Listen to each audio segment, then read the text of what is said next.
Kalau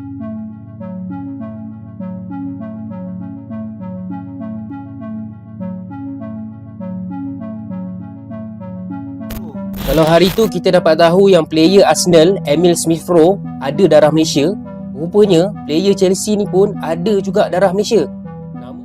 Keberhasilan Timnas Indonesia mendatangkan pemain keturunan terbilang sukses, menjadi satu-satunya timnas yang lolos ke putaran ketiga Piala Dunia Zona Asia, dan ini membuat negara-negara tetangga ingin meniru jejak Indonesia, salah satunya dari Malaysia.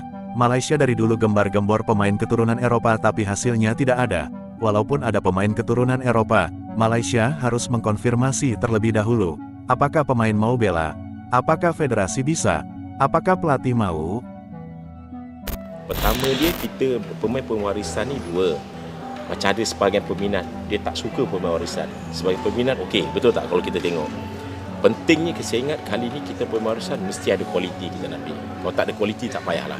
Betul tak? Jadi pertama dia, kita kena confirm dia ni mak bapak dia mesti daripada ada Malaysian punya. Kedua, dia minat tak nak datang. Kalau dia tak minat tak boleh. Itu semua. Jadi masih belum dapat jawapan. Kalau itulah player yang mana saya punya Esko Christopher Rush sedang mengendalikan pemain warisan. Dengan itu semua. Jadi kita selalu terbuka, tapi saya dah menekaskan pada bahagian technical director dengan coach juga, kita kena pilih yang betul-betul ada kualiti lah. Yang kita tak nak yang half plastic punya, kita tak mau. Ditolak banyak pemain keturunan. Keterpurukan ini akhirnya membuat timnas Malaysia harus memutar otak. Salah satu cara yang mereka lakukan adalah meniru timnas Indonesia yang memanggil pemain keturunan. FAM langsung membidik beberapa pemain keturunan yang berlaga di Eropa.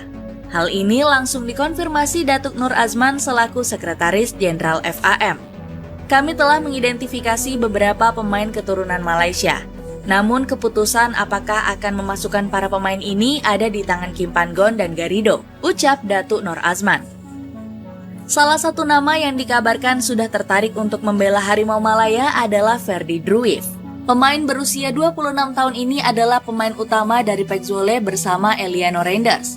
Bahkan pemain ini sudah menyampaikan keinginannya untuk membela Harimau Malaya. Keinginan saya membela timnas Malaysia ada, tetapi buat saat ini saya sedang menyediakan dokumen yang membuktikan nenek saya dilahirkan di Malaysia, ucap Druif.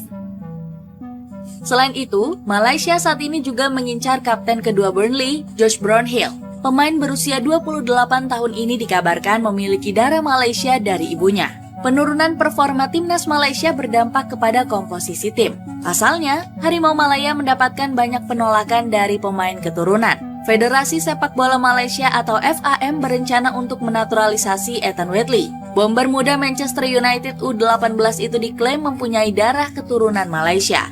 Namun Ethan menolak mentah-mentah tawaran FAM karena dinilai tak punya darah keturunan Malaysia. Saya tidak punya darah Malaysia, laporannya salah, saya bukan orang Malaysia, kata Ethan. Ferdy Druif juga menolak dengan tegas untuk bergabung ke timnas Malaysia. FAM menilai jika Druif telah memberikan harapan palsu bergabung ke timnas Malaysia. Ferdy Druif belum ada mengatakan kabar apapun terkait dirinya bergabung ke timnas Malaysia, kata Datuk Hamidin Amin. Pemain keturunan Indonesia bisa dikatakan lebih berkualitas dibandingkan pemain keturunan dan naturalisasi dari Malaysia. Media dan rakyat Malaysia pun banyak mencari-cari pemain keturunan Eropa berkualitas tapi kebanyakan palsu, ada juga yang asli tapi apakah mereka mau bela Malaysia? Apa dia? Ada seorang player Arsenal boleh wakil Malaysia? Serius ah? Berita tergempar guys. Hari ni aku baru dapat tahu yang Emil Smith-Rowe punya nenek adalah orang Malaysia. Dan lebih tepat dan detailsnya, nenek dia orang Negeri Sembilan dekat Rembau tempat asal usul dia. Macam mana semua ni boleh di-reveal kan? Okey, macam ni. Ada satu social media FR Future Football, satu akaun daripada Malaysia yang scouts talent-talent bersusu galuh Malaysia di luar negara serata dunia. Dan dia email Emil Smith-Rowe. Email Smith-Rowe. Dah pening dah kat situ. Dan bila dia dah email Smith-Rowe pula reply. Dia kata dia berketurunan Jamaika dan juga Malaysia. Malaysia tu nenek dia. Yang Jamaika tu aku tahu, tapi yang Malaysia ni aku tak tahu. Tapi setelah aku baca detail email tu kan, dia kata sebabkan dia dah pernah main England, so kemungkinan besar dia tak boleh nak wakil Malaysia ataupun Jamaika. Tapi dekat komen ada juga yang aku baca mengatakan seolah-olah berkemungkinan Emil Smith Smith Rowe boleh wakil Malaysia. Tapi ramai yang cakap tak boleh nak wakil Malaysia. So aku jadi tak tahu dah boleh ke tak sebenarnya. Tapi apa-apa pun cuba korang bayangkanlah, Emil Smith Rowe wakil Malaysia. Elok lah kot kan. Dekat Arsenal bukan dapat main selalu pun.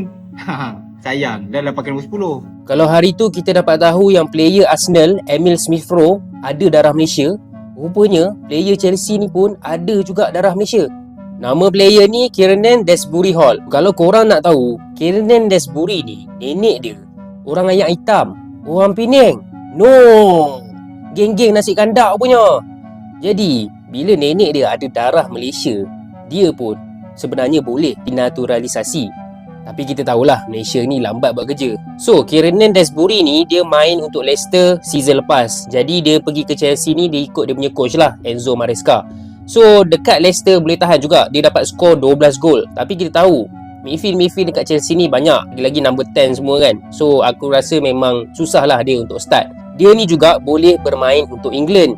Dekat England lagilah susah dia nak masuk. Ada player-player macam Rice, Bellingham, Kobbie Mainoo. So macam mana dia nak start as a midfield kan? So aku nasihatkan kepada Kiernan Desbury Hall, main je untuk Malaysia. Untuk Malaysia senang. Kau masuk je, kau terus start nanti. Hamidan, mereka bukan orang Malaysia, banyak yang palsu. Presiden FAM, Dato' Hamidan Mohd Amin, tampil memberi penjelasan tentang beberapa pemain bola sepak yang disebut-sebut memiliki darah dan berketurunan Malaysia. Hamidan menegaskan bahawa terdapat beberapa akaun media sosial Instagram bola sepak yang menerbitkan hantaran mengatakan bahawa ada pemain bola sepak yang memiliki keturunan Malaysia. Namun, FAM menyangkal beberapa pemain kacukan yang dicanang memiliki darah dan berketurunan Malaysia sebelum ini. Menurut Hamidan, pihaknya sudah melakukan semakan dan mendapati maklumat-maklumat itu palsu. Informasi daripada pegawai saya bagi tahu, beberapa pemain itu semua tak boleh wakili Harimau Malaya. Mereka bukan orang Malaysia, jadi itu banyak yang palsu, ujar Hamidan. Ya memang akhir-akhir ini banyak akun-akun fanbase, akun-akun scouting Malaysia yang mengklaim bahwa mereka mempunyai pemain-pemain keturunan yang bermain di Liga Belanda, Liga Inggris, Liga Jerman. Jadi dia menyebutkanlah nama-nama tersebut. Dan akhirnya Presiden FAM, PSSI-nya, Ketua PSSI-nya Malaysia ini angkat bicara bahwa itu banyak yang palsu. Jadi data-datanya itu banyak yang palsu, banyak yang cuman sekedar klaim-klaim aja lah begitu. Ya menurut gua nih Malaysia nih butuh orang seperti Hamdan Hamedan nih. Ya kita tahu di Indonesia untungnya ada orang seperti Hamdan Hamedan yang ditunjuk oleh Kemenpora. Jadi tugasnya itu memfilter, memvalidasi apakah benar pemain tersebut punya keturunan. Ya kita tahu Hamdan saat ini ada di staf Kemenpora bidang diaspora. Jadi kita tahu nih keabsahan, kebenaran bahwa pemain tersebut adalah pemain keturunan. Ya gimana nih ya, apakah FAM butuh menaturalisasi Hamdan Hamedan nih untuk pekerjaan tersebut atau gimana nih? Kocak sih menurut gue nih. Negara memang masalah klaim-klaim ini yang paling jagonya ya, paling jago lah menurut gue Malaysia. Indonesia dah banyak dah pemain warisan dah diorang panggil, dan sekarang ni tinggal diorang nak panggil aja untuk kelayakan Piala Dunia ni kan. Dah 3 orang dah, 4 dah masuk 6 orang dah untuk orang cakap bermain nanti lawan Iraq nanti kan. Cepat tau, dalam berapa minggu aja diorang dah panggil, dah bagi kerakyatan dah, easy. Malaysia kata alasan lah, tunggu orang tu call up lah, kata fake lah. Nah, itu dia lika-liku mendapatkan pemain keturunan berkualitas. Banyak stepnya yang harus dilewati. Indonesia terbilang banyak karena populasi Indonesia itu sangat banyak, 6 kali lipat dari Malaysia.